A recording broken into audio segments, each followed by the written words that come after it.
Shalom saudara, selamat pagi saudara. Tentu saudara sudah menyiapkan di hidup saudara, diri saudara saat ini untuk mendengarkan firman Tuhan. Hari ini saya tetap akan melanjutkan lagi tentang topik tentang masa persiapan kedatangan Tuhan. Saya akan melanjutkan dari apa yang saya sudah sampaikan minggu lalu kepada saudara. Ini adalah tahapan-tahapan di mana saudara sedang mengalaminya pada saat ini. Dalam kehidupan mengikut Dia ataupun hidup di dalam Tuhan. Saya mengajak kita untuk kita berdoa lebih dulu. Mari kita berdoa kepada Tuhan. Terima kasih karena Engkau yang menyiapkan kami untuk kami bisa siap diserbu oleh firman-Mu. Diserbu oleh Roh-Mu yang akan bekerja dalam hidup kami. Kami berterima kasih karena kepada kami bukan hanya diberikan kehausan dan kelaparan akan firman, tapi kepada kami juga diberikan perkataan-Mu yang hidup, sehingga kami dipuaskan, sehingga dahaga kami puas, sehingga kelaparan kami pun juga puas. Terima kasih karena Engkau menunjukkan kepada kami hal-hal yang pasti, Tuhan. Dari hal apa yang tuntunan-Mu, tuntunan Roh-Mu yang kudus dan firman-Mu, sehingga kami berjalan dalam mengikut Engkau, mempercayai Engkau. Kami berjalan bukan dalam sesuatu yang tidak pasti, tetapi sesuatu yang pasti. Kami berterima kasih untuk realita kehidupan yang selama ini Tuhan telah menjadi kenyataan yang betul-betul kami alami. Kami berada di posisi kehidupan seperti itu. Semua ini adalah karena anugerah-Mu Tuhan. Karena terbukti bahwa kami adalah mempelai wanita-Mu. Bahwa kami adalah istri tunangan-Mu Tuhan. Terima kasih karena Engkau mengukuhkan kami, meneguhkan kami, supaya kami terus Tuhan, selama kami hidup di dunia ini, kami terus teguh berpegang, berpijak pada iman, dan kami berjalan dari satu kebenaran kepada seluruh kebenaran. Kami bersyukur dan saat ini kami merindukan, menginginkan, dan meminta supaya Roh-Mu yang kudus itu menuntun kami, sehingga firman itu menjadi kebenaran dan membawanya kepada seluruh kebenaran. Kami siap saat ini. Kami mau mendengarkan, kami mau mendapatkan, dan juga kami mau merespon balik atas apa yang Tuhan nyatakan kepada kami pada hari ini. Demi nama Tuhan kami Yesus Kristus. Amin. Minggu lalu kita sampai pada satu tahapan dalam pertunangan kebiasaan adat istiadat orang Yahudi. Di mana dalam tahap pertunangan itu mempelai laki-laki setelah memberikan pemberian-pemberian, mengangkat cawan, lalu kemudian memberikan pemberian-pemberian sebagai pemberian penguat, sebagai pemberian yang untuk menolong, meneguhkan, membuat mempelai wanita untuk tetap hidup setia, untuk tetap hidup dalam kekudusan hanya untuk sang mempelai laki-laki. Maka kemudian mempelai laki-laki akan meninggalkan mempelai wanita, yaitu istri tunangannya, istri sahnya secara hukum. Karena dia harus menyiapkan, kita sampai pada langkah tahapan yang ke-8. Mempelai laki-laki menyiapkan yang disebut dengan kupot pernikahan di rumah bapaknya. Saudara bisa lihat pada tayangannya, kupah atau kupot itu, saya tunjukin kembali lagi gambar-gambarnya. Jadi bukan hanya satu saja, gambar-gambarnya di situ ditunjukkan adalah seperti canopy wedding. Jadi wedding canopy ataupun tempat tudung kanopi pernikahan di mana kedua mempelai itu yang menjadi pengantin nantinya pada hari perkawinan, mereka akan ada di bawah tudung ini, tetapi orang-orang lain tidak akan ada di situ. Ini suatu simbol yang luar biasa sekali. Yesus memakai ini dengan mengutip Yohanes pasal 14. Mari kita lihat Yohanes 14 ayat yang kedua. Boleh kita baca dari ayat yang pertama. Janganlah gelisah hatimu, percayalah kepada Allah, percayalah juga kepadaku. Di rumah Bapakku banyak tempat tinggal. Jika tidak demikian, tentu aku mengatakannya kepadamu. Sebab aku pergi ke situ. Jadi aku pergi ke situ, aku meninggalkan mempelai wanita, aku meninggalkan kalian untuk menyediakan tempat bagimu. Jadi bukan untuk dia bersenang-senang duduk di tahta, lepas daripada penderitaan setelah dia melewati masa penderitaan. Bukan. Tapi dia bilang, aku pergi ke situ untuk menyediakan. Kalau dikatakan dalam bahasa King James Version dikatakan to prepare. Apa artinya to prepare? Dia menyiapkan. Menyiapkan tempat bagimu. Jadi kita nanti akan lihat dari satu kalimat. Dari satu kalimat yang berbeda. Aku pergi ke situ untuk menyiapkan bagimu. Jadi Yesus pergi. Dan dia duduk di tahta di sorga. Perhatikan baik ya.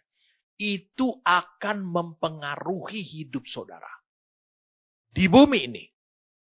Jadi berarti dia tetap bekerja. Melakukan sesuatu di sorga. Adalah untuk dia pergi. Itu adalah. Itu semuanya memberi pengaruh.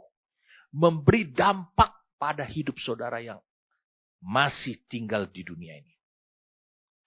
Minggu lalu saya sampaikan kepada saudara, aku pergi untuk menyediakan tempat. Tempat itu digunakan kata dalam bahasa Yunani adalah topos.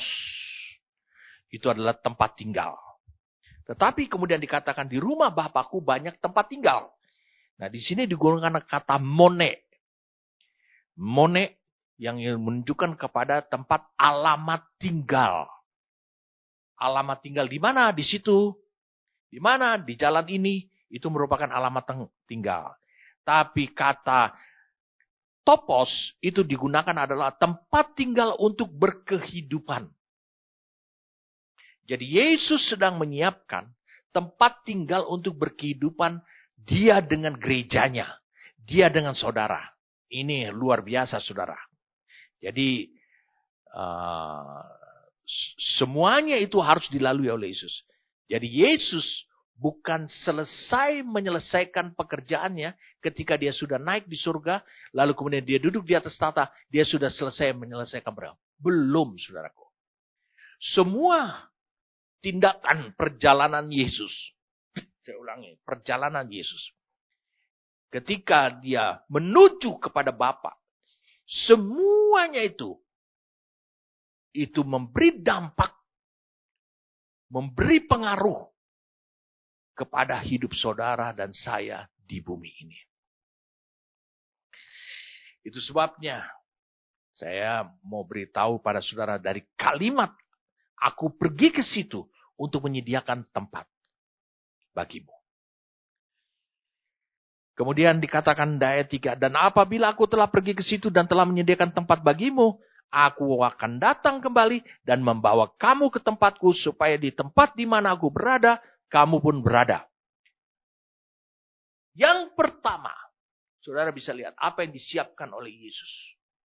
Disiapkannya bukan hanya Yesus telah menyiapkan suatu destiny, takdir. Takdir kehidupan. Itu yang saya sampaikan minggu lalu. Mungkin saya perlu ulang ini. Dia menyiapkan ketika dia berkata, aku pergi ke situ untuk menyediakan tempat bagimu, supaya tempat di mana aku berada, kau pun berada. Dia yang pertama adalah dia menyiapkan suatu destiny, suatu takdir kehidupan. Yang tidak akan pernah bisa diubah lagi. Yaitu takdir kehidupan bukan takdir kehidupannya Kristus saja. Bukan takdir kehidupan gerejanya. Yaitu takdir kehidupan saudara saja. Bukan. Tapi takdir kehidupan, Kristus dengan gerejanya hidup bersama. Saudara bisa bayangkan, ini korporasi antara Kristus, sang mempelai laki-laki, dengan gerejanya mempelai wanita. Ini dia siapkan untuk hari pengantin nanti. Hari perkawinan nanti. Ini adalah suatu takdir bersama. Saya sudah sampaikan kepada saudara. Takdir ini harus dicapai oleh gerejanya dan bukan oleh hanya gerejanya tetapi oleh Kristus saja. Ibrani 12 ayat 22 ayat sampai 29. Kita telah datang, kita telah tiba. Bagaimana perjalanan hidup kita bisa tiba? Di Bukit Sion katanya. Kita mencapai Bukit Sion. Karena Sion itu adalah gereja yang dimaksudkan oleh Tuhan. Putri Sion disebutkan itu adalah bukan hanya sebagai mempelai wanita, tapi juga dia adalah pengantin wanita daripada Kristus. Yesus telah menyiapkan semuanya itu. Suatu destiny, suatu takdir bersama. Antara saudara dan saya bersama dengan dia.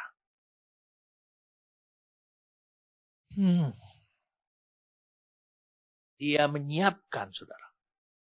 Dia pergi, itu adalah bagian dari menyiapkan itu.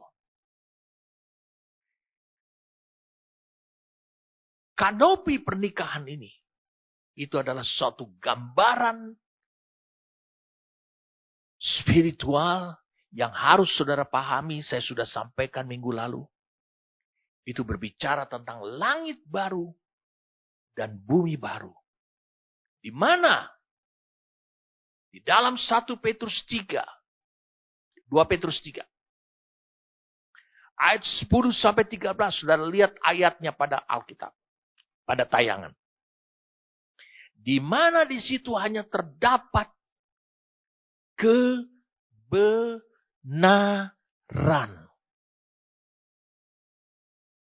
Dia berbicara tentang langit baru. Dan saya sudah jelaskan kepada saudara bahwa langit baru dan bumi baru itu bukan berarti langit lama dan bumi yang lama itu dihancurkan oleh Tuhan. Tidak.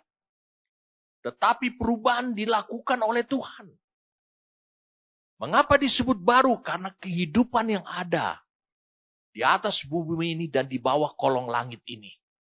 Itu menjadi baru. Yaitu oleh karena iblis dan orang-orang yang namanya tidak tercatat.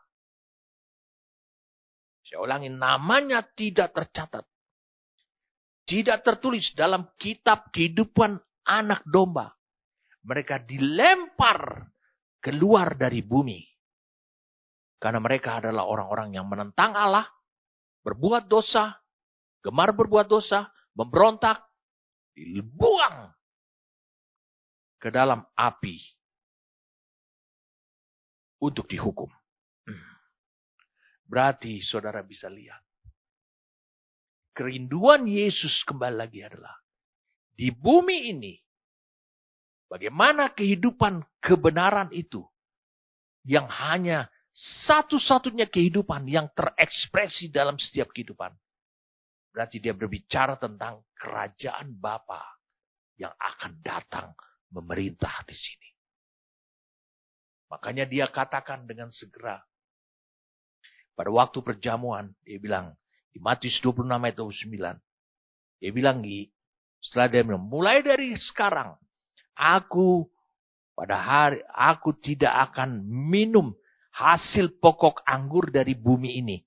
Sampai pada hari aku meminumnya lagi. Rupanya dia akan kembali lagi minum hasil pokok anggur dari bumi ini.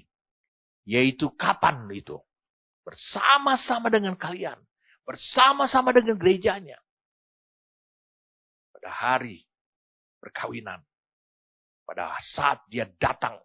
Menjelang hari perkawinan. Dia datang kembali ke bumi ini. Bersama-sama dengan kamu. Dalam kerajaan Bapa. Bapa-Ku. Nah, itu yang saya jelaskan minggu lalu. Jadi Tuhan dia telah menyiapkan suatu takdir hidup bersama antara Kristus dengan gerejanya. Karena kalau pada hari perkawinan, maka mereka hanya punya satu destiny.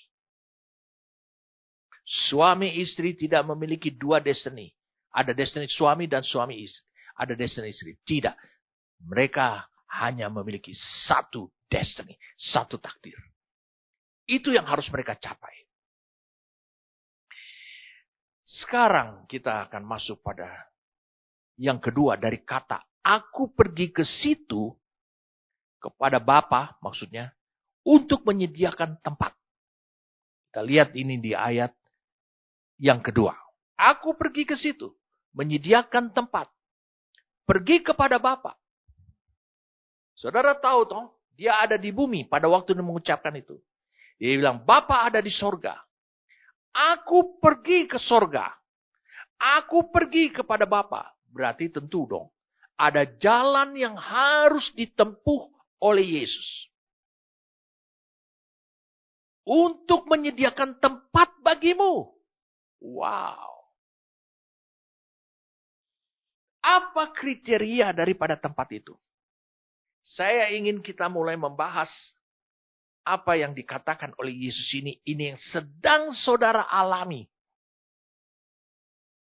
Dia pergi dan dia memang betul sekarang ada di tahta di sorga. Jadi, aku pergi kepada Bapa. Menempuh suatu jalan. Kita baca kembali lagi di ayat yang sesudahnya. Dan kemana aku pergi? Ayat 4. Kamu tahu jalan ke situ. Kata Thomas kepadanya. Kamu tahu jalan. Tuhan, kami tidak tahu kemana engkau pergi. Ini orang-orang yang selalu pakai pikiran. Jadi bagaimana kami tahu jalan ke situ? Kata Yesus kepadanya, akulah jalan.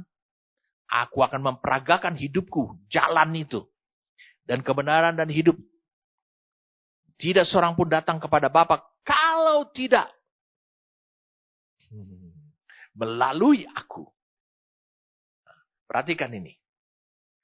Aku pergi kepada Bapa. Tentu dia melewati suatu jalan. Dan hanya jalan itu saja. Dia bisa sampai kepada Bapa. Apa jalan itu? Kita perhatikan di ayat yang keduanya. Aku pergi ke situ. Aku menempuh jalan itu. Dan ketika aku sampai di sana, maka tersedialah tempat bagimu. Padahal manusia baru saja ditebus dosanya. Baru saja jatuh dalam dosa. Bagaimana mungkin tempat yang kudus, tempat yang maha kudus, tempat di mana Bapa berada, itu bisa disediakan oleh Yesus. Apakah Yesus melakukan negosiasi? Perhatikan kalimat ini.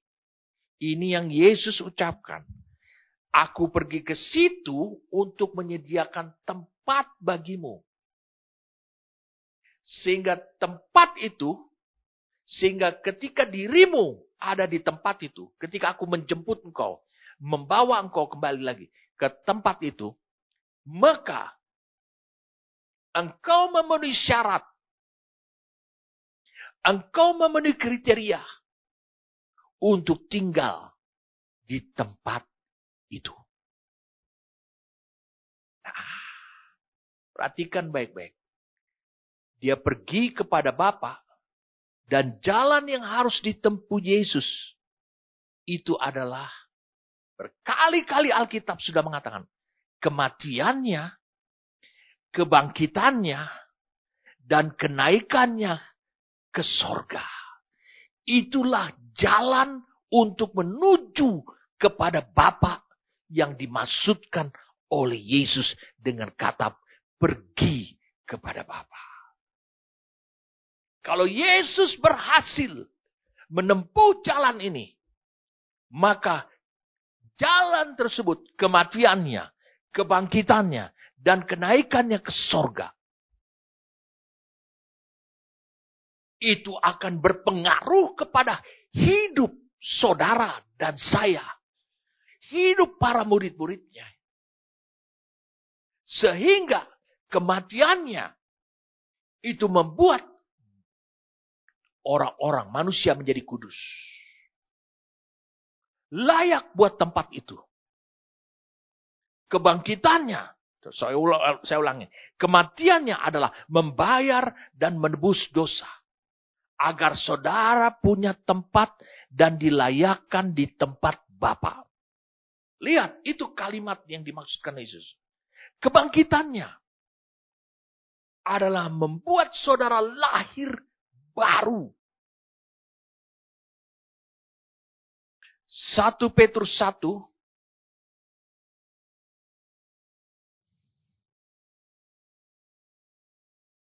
ayat 3. Terpujilah Allah dan Bapa Tuhan kita Yesus Kristus yang karena rahmatnya atau kemurahannya yang besar telah melahirkan kita kembali. Melahirkan kita kembali. Oleh kebangkitan Yesus Kristus dari antara orang mati kepada suatu hidup yang penuh pengharapan. Lihat ayat ini. Kebangkitannya. Karena kalau Yesus tidak bangkit, maka tempat itu menjadi tidak layak buat saudara.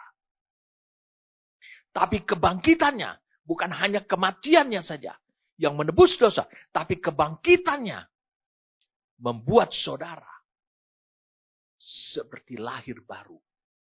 Disebut lahir baru. Karena saudara memiliki hidup yang penuh dengan pengharapan. Kemudian dikatakan lagi. Kenaikannya adalah.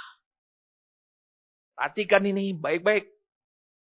Bukankah dia pergi kepada Bapa melalui suatu jalan yang disebut kematian, kebangkitan, dan kenaikannya ke surga. Adalah untuk agar supaya Roh Kudus dicurahkan.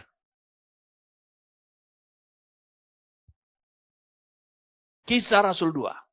Mari kita baca dengan cepat. Kisah Rasul 2. Ayat mulai 22. Hai orang-orang Israel, dengarlah perkataan ini yang aku maksudkan. Ialah Yesus dari Nazaret, seorang yang telah ditentukan Allah dan yang dinyatakan kepadamu dengan kekuatan dan kekuatan-kekuatan dan mujizat-mujizat dan tanda-tanda yang dilakukan oleh Allah dengan perantaran dia di tengah-tengah kamu seperti yang kamu tahu. Dia yang diserahkan Allah menurut maksud dan rencananya telah kamu salibkan dan kamu bunuh oleh tangan bangsa-bangsa durhaka. Tetapi Allah membangkitkan dia dengan melepaskan dia dari sengsara maut. Karena tidak mungkin ia tetap berada dalam kuasa maut itu. Tidak mungkin. Sebab Daud berkata tentang dia, aku senantiasa memandang kepada Tuhan. Karena ia berdiri di sebelah kananku, aku tidak goyah. Sebab itu hatiku bersuka cita dan jiwaku bersorak-sorak. Bahkan tubuhku akan diam dengan tenteram. Sebab kau tidak menyerahkan aku kepada dunia orang mati. Dan tidak membiarkan orang kudusmu melihat kebinasan. Engkau memberitahukan kepadaku jalan kehidupan. Engkau akan melimpahi aku dengan sukacita di hadapanmu. Saudara-saudara, aku boleh berkata-kata dengan terus terang kepadamu tentang Daud. Bapa bangsa kita. Ia telah mati dan dikubur dan kuburannya masih ada pada kita sampai hari ini. Tetapi ia adalah seorang nabi dan ia tahu bahwa Allah telah berjanji kepadanya dengan mengangkat sumpah bahwa ia akan mendudukan seorang dari keturunan Daud sendiri di atas tata. Ia akan mendudukannya. Prosesi kenaikan Kristus ini adalah penggenapan janji Allah. Apa pengaruhnya, dampaknya buat kita manusia? Kristus naik. Seharusnya kita berkata dia senang-senang sekarang. Bagaimana? Apa dampaknya? Mari kita lihat. Karena itu ia telah melihat ke depan dan telah berbicara tentang kebangkitan Mesias. Ini Daud. Ketika ia mengatakan bahwa dia tidak ditinggalkan di dalam dunia orang mati dan bahwa dagingnya tidak mengalami kebinasan. Yesus inilah yang dibangkitkan Allah.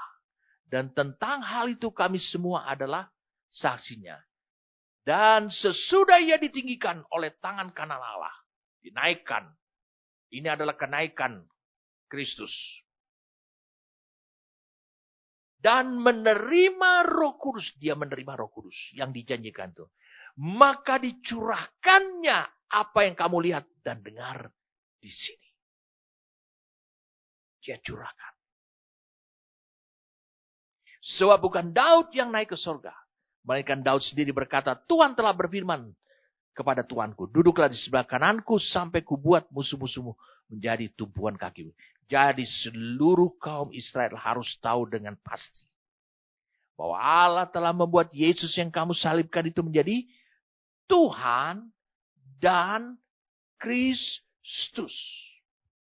Ketika Kristus naik, Roh Kudus dicurahkan. Makanya dia katakan dengan tegas, adalah lebih berguna. Saya ulangi, lebih berguna kalau aku pergi.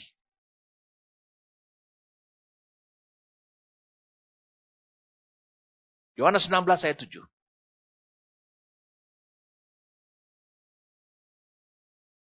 Yohanes 16 ayat 7.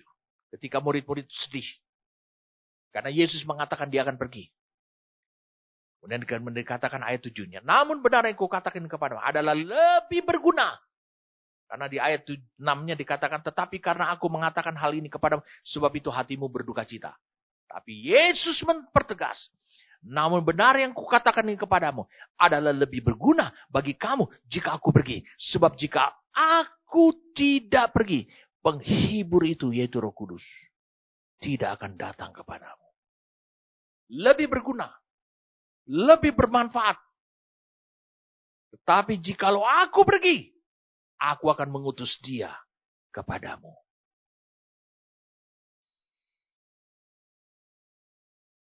Jadi Yesus pergi kepada Bapa melalui kematian, kebangkitan, dan kenaikannya. Dan dia katakan semua jalan itu ditempuh untuk menyiapkan tempat bagimu. Kalau begitu, kematiannya memberi pengaruh pada saudara. Sehingga saudara dilayakkan oleh Tuhan. Kebangkitannya membuat saudara memiliki kehidupan pengharapan yang baru. Lahir baru. Dan kenaikannya ke surga adalah menganugerahkan Roh Kudus yang menjadi teman saudara. Yang menjadi mitra saudara. Menjadi penghibur. Menjadi roh kebenaran. Untuk menyiapkan saudara. Supaya saudara layak berada di tempat di mana dia berada saat ini di rumah Bapa di surga. Itu maksud daripada kalimat yang Yesus katakan. Aku pergi ke sana. Dikatakan apa? Menyiapkan tempat bagimu. Bukan berarti tempatnya. Tapi tempatnya itu adalah bagaimana menempatkan saudara. Lalu jalan ini yang ditempuh. Itu akan mengubah hidup saudara. Berarti. Saya ulangi berarti. Apa yang dilakukan Yesus sampai pada kenaikannya. Dari kematian, kebangkitan, dan kenaikannya itu. Itu harus memberikan dampak pengaruh kepada saudara. Supaya saudara layak di tempat dia berada saat ini. Dan nanti itu menjadi tempat di mana dia berada dan saudara juga berada. Jadi waktu saudara Yesus mati. Sebab jika Yesus tidak mati. Maka kita tidak akan pernah layak ada di tempat itu. Jika Yesus tidak bangkit. Maka saudara tidak bisa berstatus menjadi anak Tuhan. Karena kebangkitannya mengakibatkan saudara mengalami lahir baru. Jika Kristus tidak naik ke surga, maka Roh Kudus tidak bisa bekerja dari dalam diri manusia untuk menyiapkan saudara sebagai mempelai wanita, sebagai manusia menjadi mempelai wanitanya Kristus. Sehingga engkau layak untuk berada di tempat itu nanti. Jadi Yesus menyediakan tempat yang layak bagi sang mempelai wanita itu adalah berdasarkan apa yang telah dikerjakannya. Apa yang telah dialaminya. Apa yang telah dilaluinya. Lewat kematiannya. Kebangkitannya. Kebangkitannya oleh Roh Kudus. Dan lewat kenaikannya surga. Inilah cara atau jalan untuk menyediakan tempat bagi gerejanya. Itulah maksudnya atau artinya. Dia pergi menempuh perjalanan kematian, kebangkitan, kenaikannya, dan duduk di tahta. Jadi yang dimaksudkan tempat itu adalah tahta. Agar dia bisa membawa kita ke tempat Allah. Pada waktu dia menjemput, kau layak.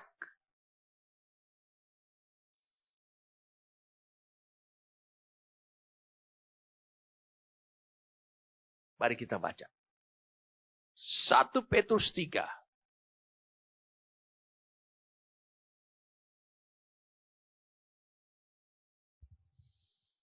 Ayat 18.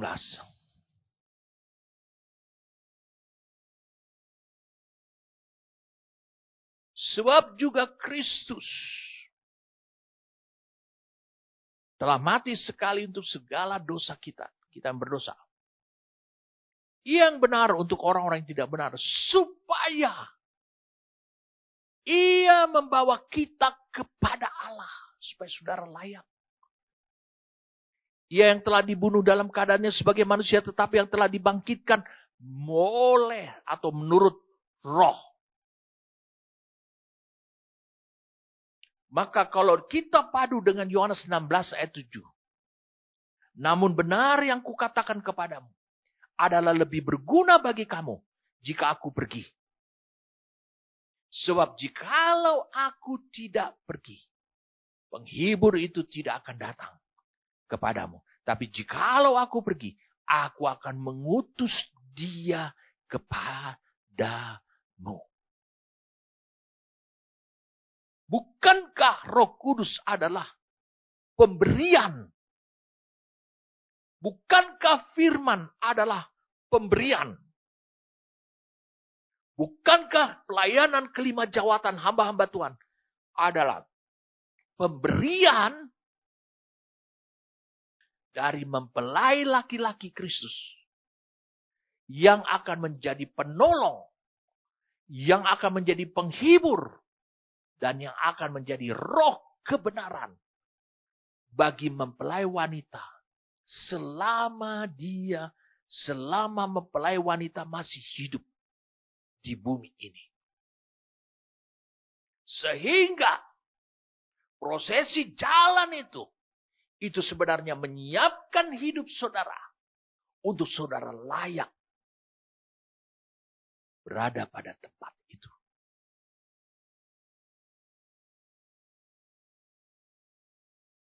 Jadi Yesus menekankan di sini. Aku pergi ke situ untuk menyiapkan tempat. Bukan berarti tempatnya, tempat berkehidupan itu. Karena itu adalah destiny, hidup bersama. Di bawah kupah kanopi, di bawah kupah kanopi itu. Itu adalah hidup bersama, manunggal antara Kristus dengan gerejanya. Manunggal antara Kristus dengan gerejanya. Saudara tahu, antara Kristus dengan para murid hidup di mana? 3,5 tahun dia hidup di Nazaret. 3,5 tahun dia hidup di Galilea. Yesus tidak perlu menyiapkan tempat itu. Tapi ada kehidupan menuntut persyaratan. Di mana ada satu tempat. Ada satu posisi. Di mata Allah. Di mana aku bisa hidup bersama dengan manusia. Bersama dengan gerejanya. Bersama-sama. Untuk mencapai satu destiny.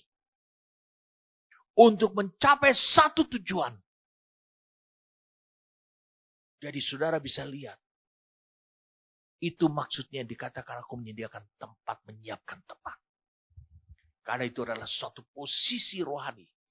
Suatu keadaan kehidupan bersama yang disiapkan oleh Yesus.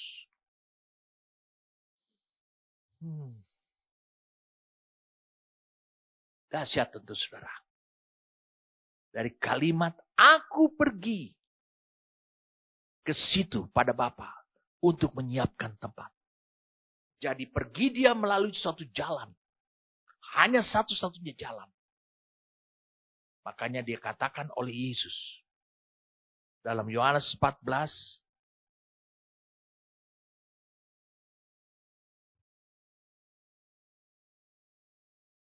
Ayat 4.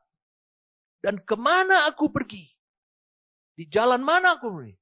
Kamu tahu jalan ke situ. Kau pun tahu untuk bagaimana hidup layak nanti di posisi itu. Kau tahu. Nanti pun kau bisa tahu. Wow, ini hal yang luar biasa. Hal yang luar biasa. Engkau akan tahu. Engkau akan bisa paham. Mengapa aku mati? Mengapa aku bangkit? Mengapa aku naik? Itu sebabnya ketika Yesus naik, 10 hari 120 orang tidak pernah merasa berduka cita. Karena mereka tahu semua prosesi ini mirip, sama dengan tatanan dan langkah-langkah tahapan pada pertunangan dan perkawinan orang Yahudi.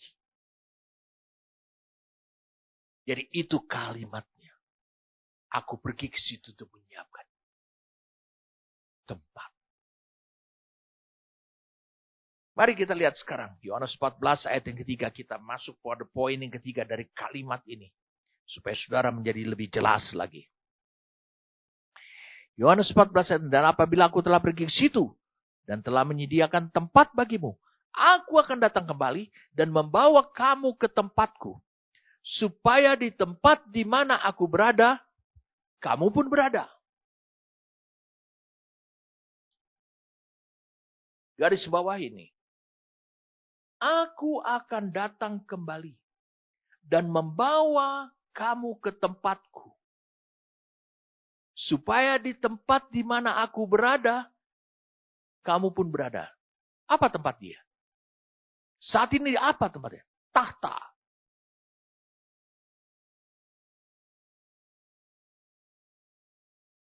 Dengarkan saya. Aku akan datang kembali. Membawa kamu ke tempatku. Ini adalah suatu rencana agung Tuhan. Yang melibatkan manusia. Meski manusia itu telah jatuh ke dalam dosa. Lihat. Lihat. Di poin yang ke-8 ini. Ada yang disebut dengan langkah yang ketiganya. Yang pertama menyiapkan destiny kehidupan Kristus dengan gerejanya. Itu yang dikatakan. Dia mempelai laki-laki pergi untuk menyiapkan. Menyiapkan apa? Kupah. Yang kedua. Saya ulang yang kedua. Dia bilang. Dia pergi melalui suatu jalan yang akan memberi dampak. Aku pergi ke situ untuk menyediakan tempat. Dan dia lihat tempat itu layak. Karena apa? Jalan yang telah ditempuh oleh Yesus sampai kepada Bapa, yaitu jalan kematian, kebangkitan, dan kenaikan. Sekarang yang ketiga, saudara lihat dari Yohanes 14 ayat 3. Aku akan datang kembali membawa kamu ke tempatku. Supaya di tempat di mana aku berada, kamu pun berada. Kita akan bahas dulu. Aku akan datang kembali membawa kamu ke tempatku. Ini suatu rencana besar, rencana agung Tuhan yang melibatkan manusia, meski manusia telah jatuh dalam dosa. Membawa ke tempatku. Aku datang kembali seperti mempelai laki-laki datang kembali. Berarti ketika mereka sudah sampai ke tempat itu, status mereka berubah menjadi pengantin laki-laki dan pengantin perempuan. Karena itu sampai kepada hari yang besar. Yaitu yang disebut dengan hari perkawinan anak domba. Aku akan datang kembali dan membawa kamu ke tempatku.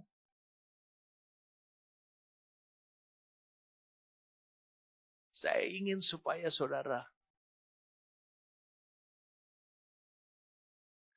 membaca Mazmur pasal ke-23.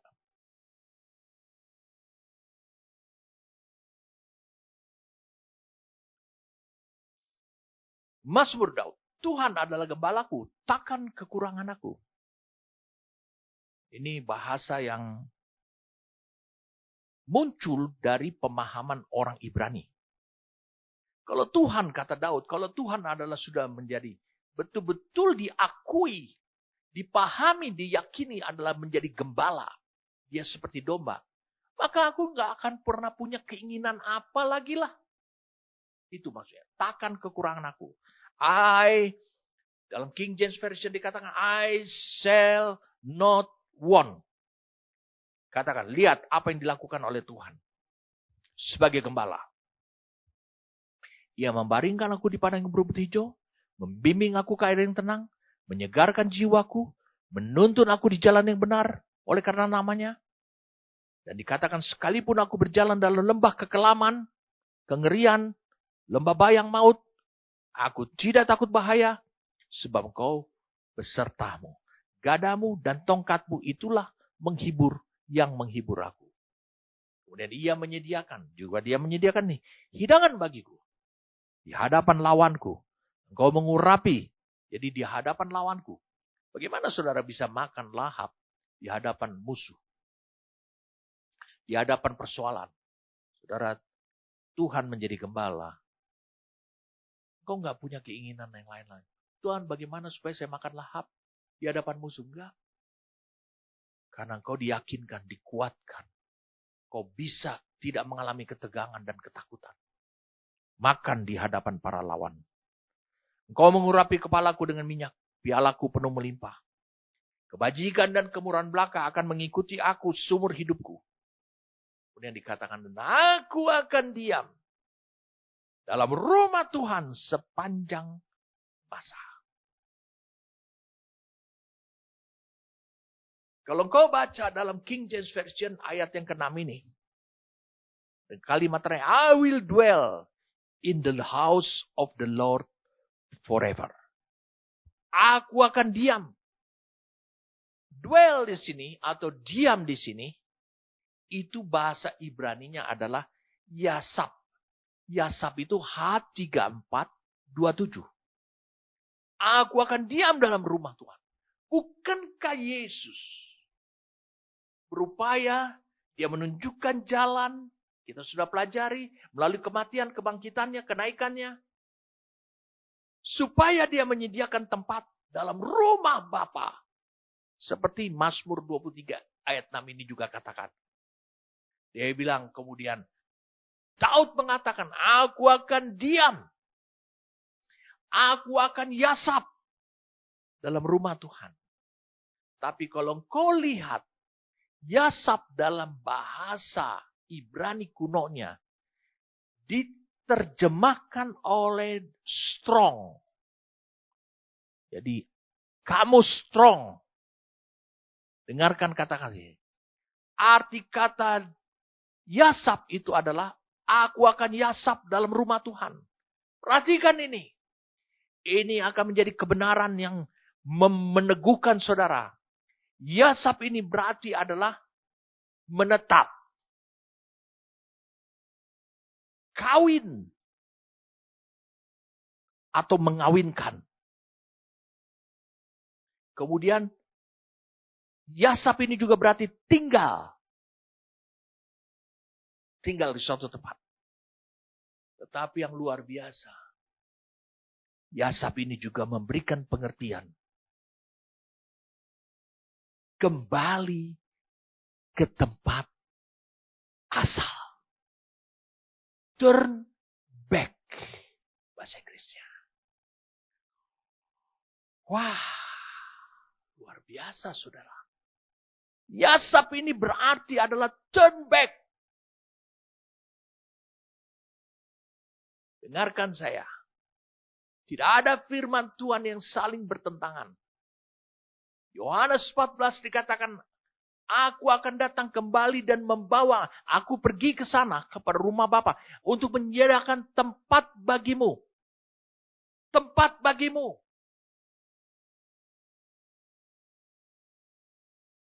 Dan aku akan melalui suatu jalan. Dan itu akan memberi pengaruh kepadamu. Supaya engkau bisa layak ke tempat itu. Tapi menurut Mazmur 23 ayat 6. Dipertajam lagi pengertian saudara. Menjadi pewahyuan, menjadi kebenaran, menjadi keyakinan buat hidup saudara. Apa yang Yesus kerjakan dia sebagai gembala. Dia mati. Bangkit. Naik. Lakukan itu supaya saudara kembali layak. Kembali ke tempat asal mulanya saudara.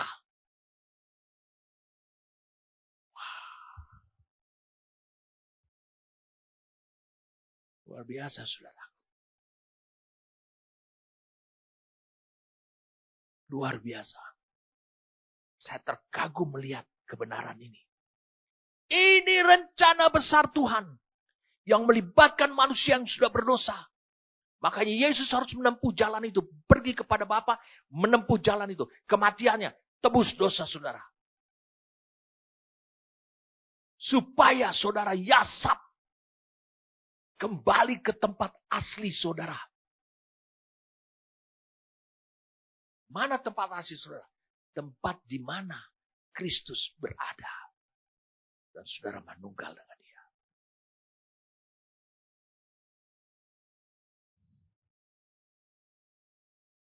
Dahsyat sekali saudara.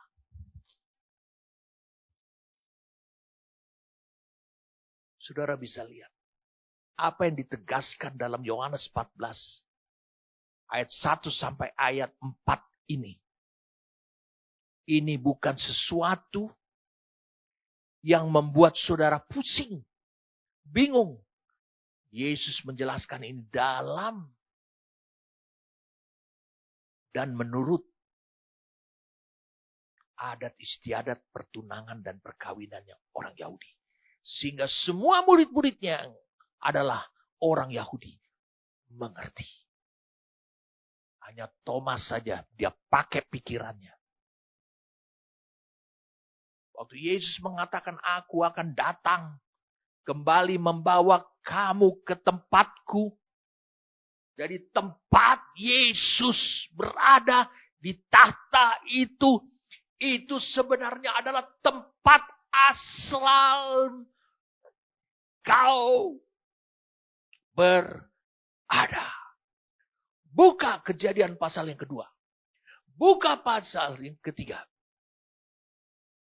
Ketika manusia belum berdosa, Allah bisa berjumpa dengan mereka kapan saja. Di tempat di mana Allah berada, manusia pun berada. Tapi ketika manusia berdosa, dia dibuang keluar dari hadiratnya Allah, dari Taman Eden, dan dijauhi dari pohon kehidupan. Tuhan tahu bagaimana mengembalikan kembali lagi manusia ke tempat asal mereka, ke tempat asli mereka. Wow. Jangan saudara berpikir bahwa Yesus sekarang senang-senang di surga. Tidak. Dia kerjakan semuanya itu. Supaya saudara tahu jalan menuju ke tempat asal dan aslinya saudara. Ini sesuatu yang dahsyat buat kita.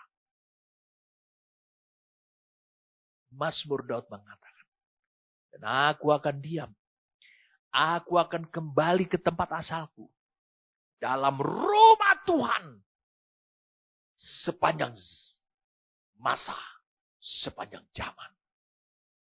Tanpa ada akhirnya. Berarti kekekalan itu bisa dibawa kembali lagi ke bumi ini.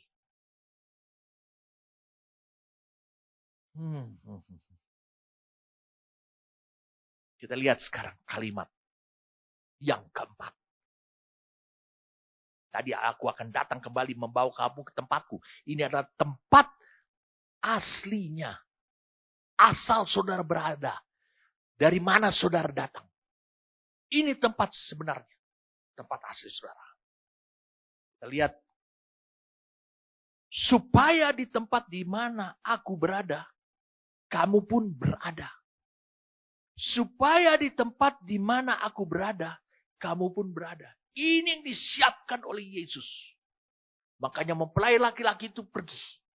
Dia siapkan supaya tempat di mana aku berada, kamu pun berada. Kenaikannya ke surga, mencurahkan Roh Kudus, berikan firman, pemberian-pemberian, dan juga kelima jawatan hamba-hamba Tuhan. Untuk menyiapkan kehidupan saudara. Berada di suatu tempat kehidupan. Di mana engkau menyatu. Saya katakan menyatu. Dengan Kristus. Manunggal. Itulah yang digambarkan. Oleh kupah.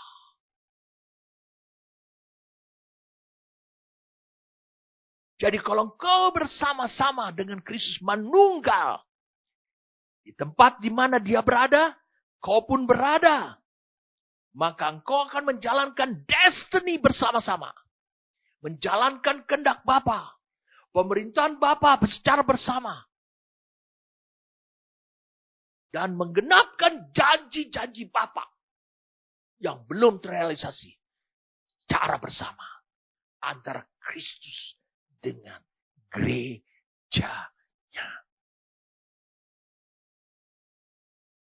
Jadi Kristus kenaikannya ke surga. Mencurahkan Roh Kudus. Itu adalah menyiapkan saudara dan saya.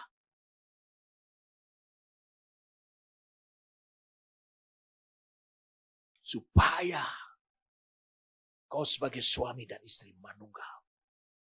Menjadi satu. Laki-laki. Mari kita lihat. Matius pasal yang ke-19. Laki-laki.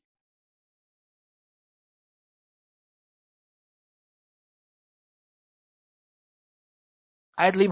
Dan firmannya, sebab itu laki-laki akan meninggalkan ayahnya, ayah dan ibunya, dan bersatu dengan istrinya, sehingga keduanya itu menjadi satu daging. Jadi saudara lihat, kalau status sudah suami istri, itu adalah satu kekuatan menjadi satu. Melampaui kekuatan daripada garis keturunan ayah dan ibu. Maka dikatakan laki-laki akan meninggalkan ayahnya. Ayah ibunya bersatu dengan istrinya. Dan kesatuan ini Allah yang mengerjakannya. Roh Kudus yang mengerjakan. Firman yang mengerjakan. Para hamba-hamba Tuhan diutus dalam hidup saudara yang mengerjakannya. Supaya saudara siap untuk kehidupan menjadi satu dengan Kristus. Dan tidak ada kekuatan yang lain yang bisa memisahkannya. Kecuali satu. Yaitu, saudara memiliki kehendak bebas. Bukan robot. Saudara memutuskan secara sadar. Lihat ayat 6. Matius 19. Demikianlah mereka bukan lagi dua. Melainkan satu. Karena itu, apa yang telah dipersatukan Allah. Ini pekerjaan Allah. Menyatukan. Jadi selama Kristus ada di tata, Allah bekerja lewat siapa? Roh Kudus. Lewat firman. Lewat para hambanya. Untuk membuat saudara layak menjadi satu. Karena ketika kau satu dengan Kristus, sama seperti suami istri, kau satu.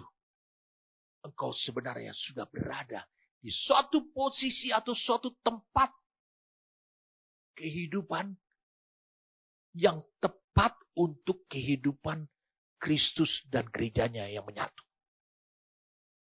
Bukan tempat kehidupan Kristus saja. Bukan tempat kehidupan buat gerejanya yang kudus saja. Tapi suatu tempat yang baru. Yang layak. Maka itu digambarkan seperti kupah.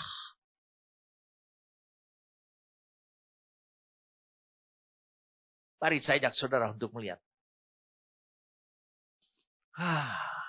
Roma pasal 8.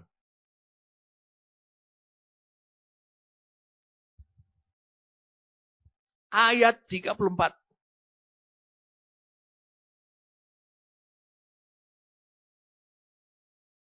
Ayat 33 lah. Sudah bisa lihat. Siapakah yang akan menggugat orang-orang pilihan Allah? Allah yang membenarkan. Saudara. Allah yang membenarkan.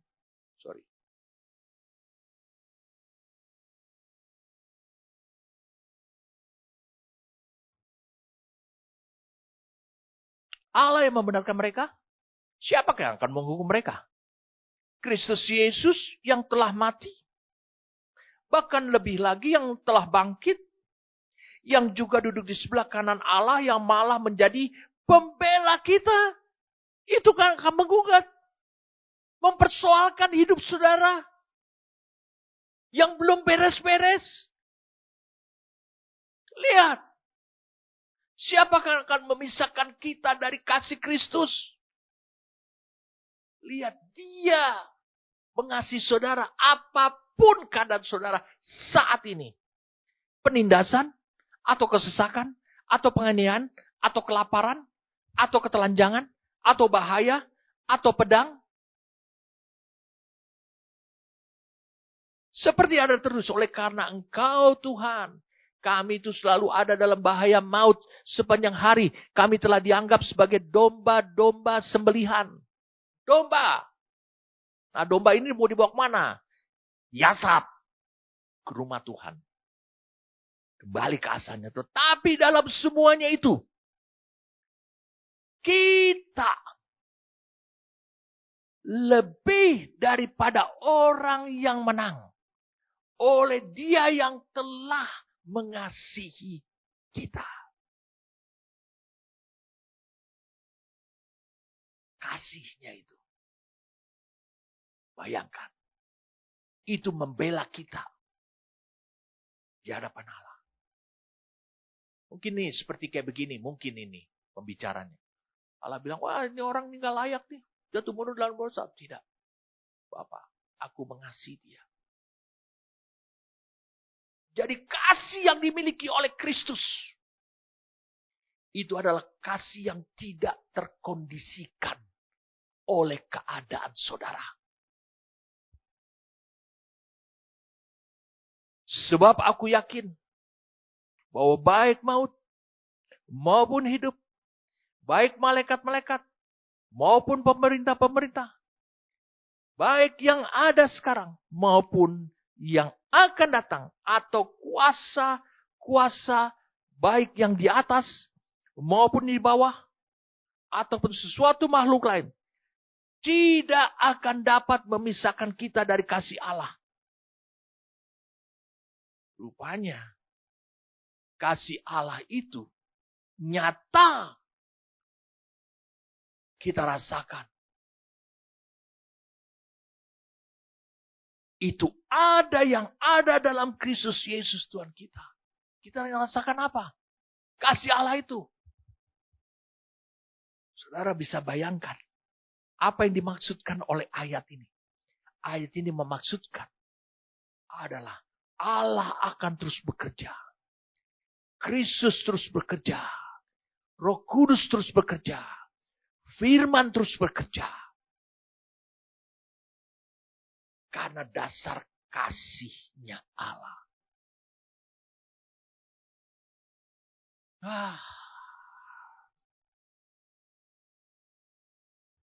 Dahsyat saudara.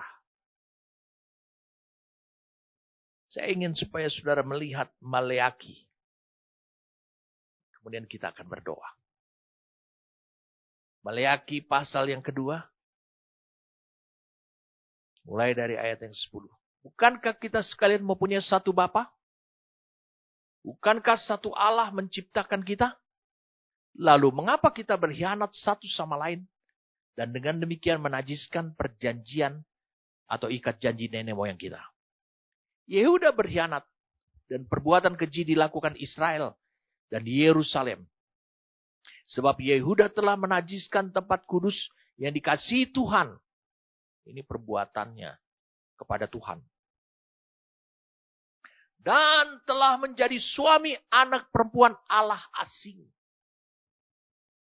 Karena jadi suami anak perempuan Allah asing. Ini akan mengaborsi rencana agung Allah. Sepanjang masa terwujud. Biarlah Tuhan melenyapkan dari kemah-kemah Yakub segenap keturunan orang yang berbuat demikian. Yang berbuat jahat. Sekalipun ia membawa persembahan kepada Tuhan semesta alam. Kelihatannya rohani orang-orang ini. Dan inilah yang kedua. Itu yang pertama. Perzinahan rohani. Dan inilah yang kedua yang kamu lakukan. Kamu menutupi mezbah Tuhan dengan air mata. Dengan tangisan. Dan rintihan.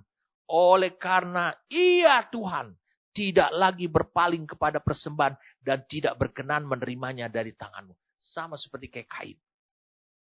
Dan kamu bertanya, oleh karena apa Tuhan semuanya ini?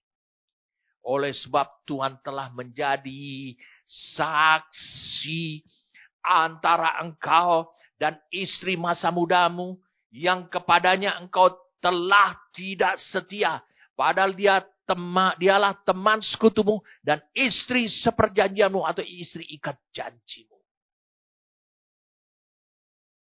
Bukankah Allah yang esa menjadikan mereka daging dan roh? Dan apakah yang dikehendaki oleh Allah? Dan apakah yang dikehendaki kesatuan itu? Keturunan ilahi. Jadi jagalah dirimu dan janganlah orang tidak setia terhadap istri dari masa mudamu. Sebab aku membenci perceraian, firman Tuhan, Allah Israel.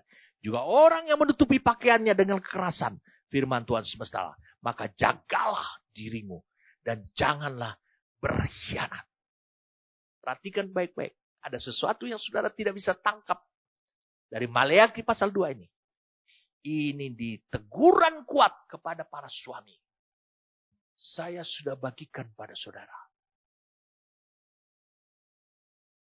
Roma 8 itu bercerita tentang posisi mempelai laki-laki yang adalah suami tunangannya, yaitu Kristus. Apakah dia berbuat seperti Maleaki? Tidak.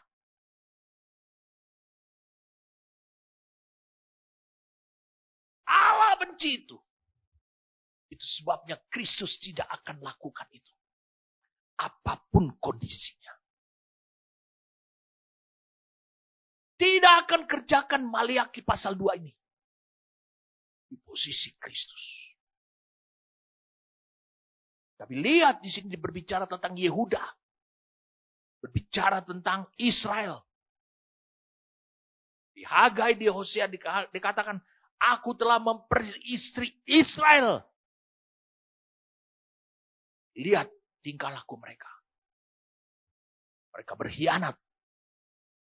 Tapi bisakah karena khianat mereka berkhianat? Bisakah mengurangi kasihnya Kristus? Bisakah menghentikan pekerjaannya Kristus? Menyediakan tempat bagi sang mempelai wanita? Tidak bisa. Oh, dahsyatnya Roma 8 ayat 33-39 dikombinasikan dengan Maliaki 2 ayat 10 sampai 2. Tidak bisa. Meskipun manusia terjadi pada diri manusia, itu bisa terjadi. Tetapi Allah sudah mengatakan bahwa dia adalah suami bagi gerejanya. Tidak akan pernah. Dia tidak pernah mengubah. Mengubah apa? Adakah dia tidak menyiapkan tempat? Dia tetap menyiapkan tempat. Adakah dia tetap punya rencana untuk membawa engkau kembali ke tempat asalmu? Tempat di mana dia berada? Dia tetap punya niatan, rencana itu tidak pernah berubah. Mengapa Kristus tidak pernah berubah? Dahulu, Ibrani 13 ayat 8, saudara. Sekarang dan sampai selamanya. Mengapa dia tidak pernah berubah? Karena ketika dia menempuh jalan itu, menyiapkan kupah tempat posisi untuk saudara, tempat posisi sebagai destiny hidupnya Kristus manunggal dengan gerejanya. Ketika dia menyiapkan tempat itu memberikan dampak pada hidup saudara lewat pekerjaan Roh Kudus, firman, dan kelima jawatan itu selama engkau hidup di bumi ini. Jadi imannya Allah, saya katakan imannya Allah, dia sudah melihat jauh ke depan dan dia tidak dipengaruhi oleh keadaan saudara saat ini.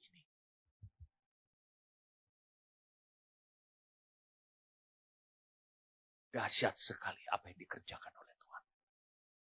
Saya katakan dahsyat sekali apa yang dia persiapkan buat hidup kita.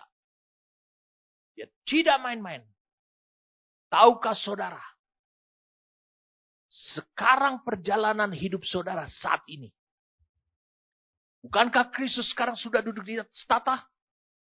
Lihatlah kematiannya memberikan dampak kepada hidup saudara. Kebangkitannya memberikan dampak kepada hidup saudara. Kenaikannya memberikan dampak, dan sampai hari ini kenaikannya. Karena Roh Kudus dicurahkan. Hamba-hamba Tuhan dikirim. Firman Tuhan mendatangi hidup saudara setiap hari. Bukankah memberi dampak pada hidup saudara? Perjalanan hidup saudara itu adalah perjalanan menuju satu destiny. Menunggal dengan dia. Sehingga engkau bisa berkehidupan bersama-sama dengan dia. Melakukan kehendak Bapa bersama-sama. Memerintah dalam kerajaan Bapa bersama-sama. Lihat Matius 26.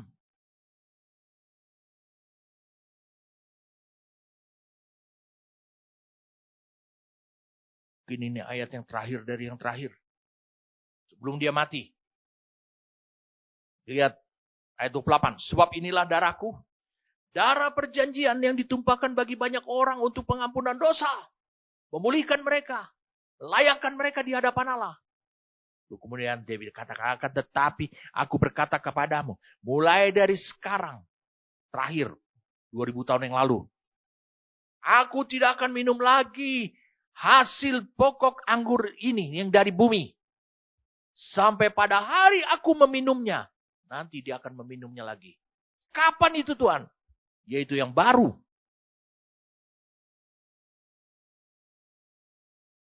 Bersama-sama dengan kamu. Kita bagaimana minum hasil bumi, hasil dari bumi ini, tapi minumnya di sorga. Kan gak bisa. Yaitu bersama-sama dengan kamu dalam kerajaan Bapakku. Berarti kerajaan Bapa akan datang ke bumi ini. Dikatakan bersama-sama aku akan minum. Ketika Yesus minum. Saya ulangi. Ketika Yesus minum. Engkau manunggal dengan dia. Engkau pun juga minum. Di mana peristiwa ini terjadi? Di bumi ini.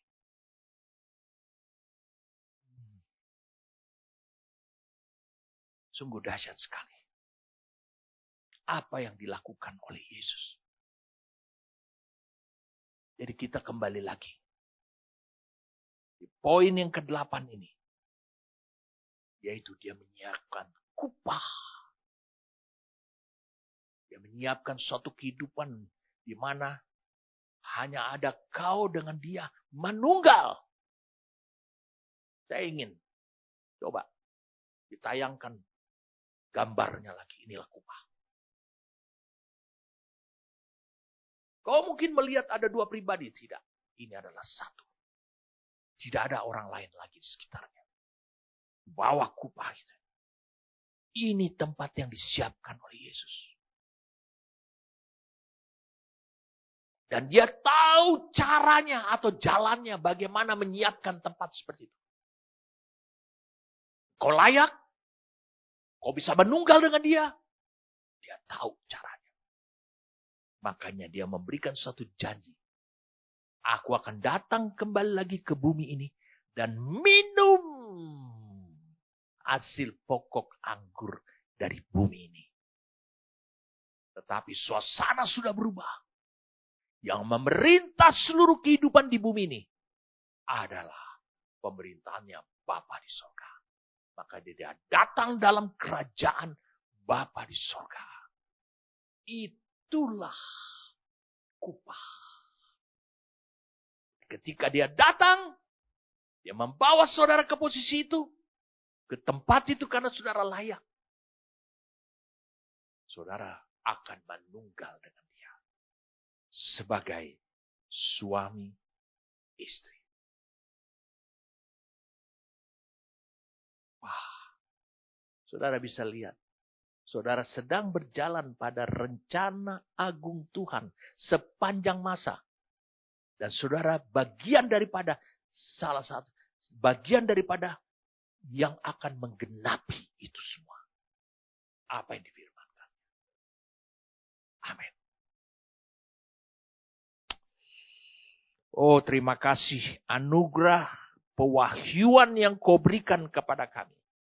Menyingkapkan mata mereka yang telah mendengarkannya Tuhan. Saat ini juga, biarlah firman ini menjadi kebenaran, menjadi realita, menjadi fakta yang menjadikan iman dalam hidup mereka. Oh, mereka sedang berjalan tepat seperti apa yang Tuhan firmankan. Oh, terima kasih. Karena pengurapan yang dalam diri mereka tidak perlu mengajarkan mereka lagi hal-hal yang lain dari luar. Tapi karena Roh Kudus membawa firman itu, melakukannya melalui pengurapan itu, memberikan pengertian dan mewujudkan itu dalam hidup kami semua yang mendengarnya menjadi kebenaran. Terima kasih karena kami lihat kami tepat dibawa oleh Tuhan pada rencana agungmu sepanjang masa. Oh, terima kasih Bapak. Terima kasih untuk anugerah ini. Dan kami memberikan kehidupan ini untuk terus dilanjutkan. Disiapkan oleh Roh-Mu yang kudus. Oleh firman-Mu Tuhan. Dan juga oleh hamba-hamba yang kau utus kepada hidup kami. Terima kasih untuk anugerah ini. Terima kasih untuk perjalanan hidup ini. Sampai sejauh ini Tuhan. Kami bersyukur padamu. Demi nama Tuhan kami Yesus Kristus. Amin.